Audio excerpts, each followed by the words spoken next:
Certainement la plus grande curiosité de l'être humain, c'est de savoir ce qui lui arrivera après la mort. Depuis des siècles, l'homme cherche des réponses à ce sujet. Il existe plusieurs livres et films qui tentent de décrire la vie après la mort. Des théories et discours que nous entendons sur ce sujet qui confondent la race humaine. Est-il possible de savoir à quoi ressemblera notre vie dans l'éternité ? Vous allez en savoir plus à ce sujet ici dans Les mystères de l'éternité.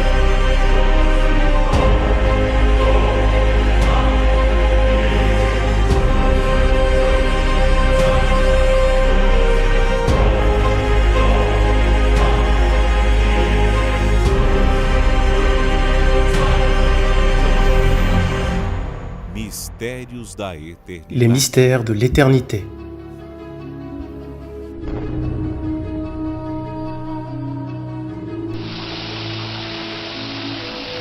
L'épisode d'aujourd'hui. Qui viendra chercher votre âme ?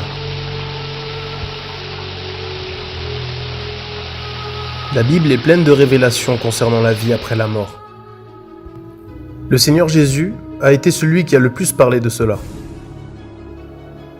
Il parle en détail de ce qui se passera peu de temps après notre dernier souffle. Certainement, le discours le plus révélateur de Jésus sur l'éternité parle de deux hommes au destin différent, le riche et Lazare. Qui n'a jamais lu ou entendu parler d'eux ? Pourtant, il y a beaucoup de secrets dans ce texte sacré qui passent parfois inaperçus. L'un d'eux est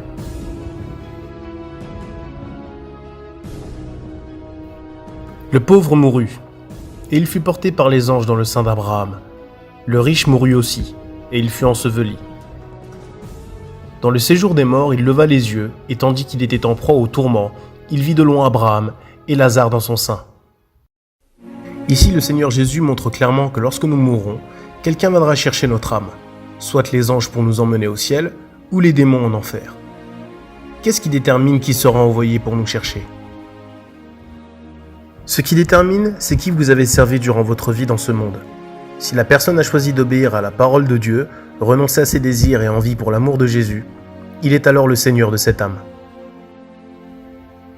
Mais si au contraire elle a préféré vivre loin de la volonté de Dieu, prostitution, vice, haine, mensonge, le diable deviendra automatiquement son Seigneur. Donc lorsque la personne meurt, le Seigneur de cette âme ira la chercher.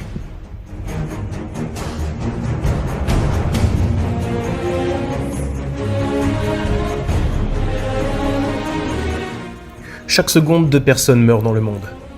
Les riches, les pauvres, les anonymes, les célébrités, les personnes âgées, les jeunes meurent. Ils meurent de vieillesse, de maladie, à cause des désastres. Le problème n'est pas de mourir, ou comment la mort arrive. Le problème est de savoir qui viendra chercher votre âme. Qui servez-vous ? Qui est le Seigneur de votre âme ? Imaginez la joie lorsque vous voyez des anges à vos côtés, prêts à vous emmener à la rencontre du Seigneur dans les airs.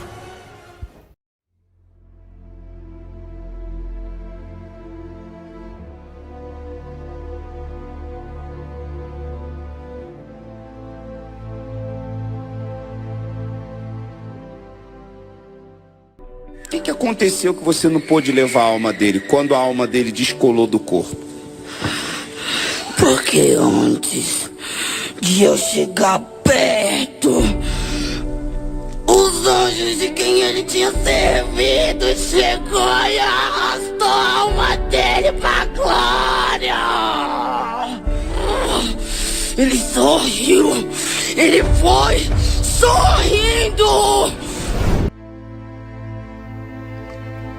Mais, imaginez le désespoir de ceux qui n'ont jamais cru ou ont choisi de vivre dans leurs désirs et péchés, voyant des démons emmener leur âme en enfer.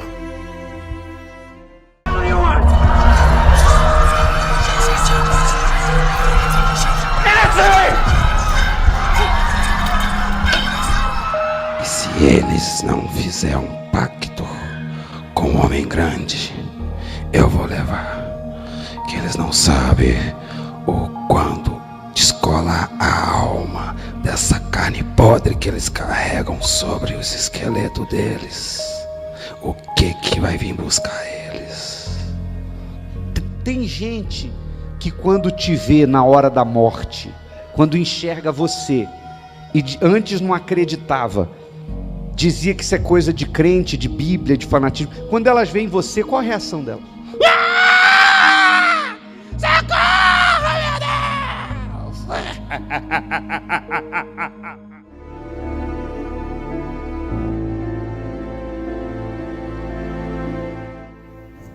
Mais Dieu lui dit, « Insensé, cette nuit même, ton âme te sera redemandée. Et ce que tu as préparé, pour qui cela sera-t-il ?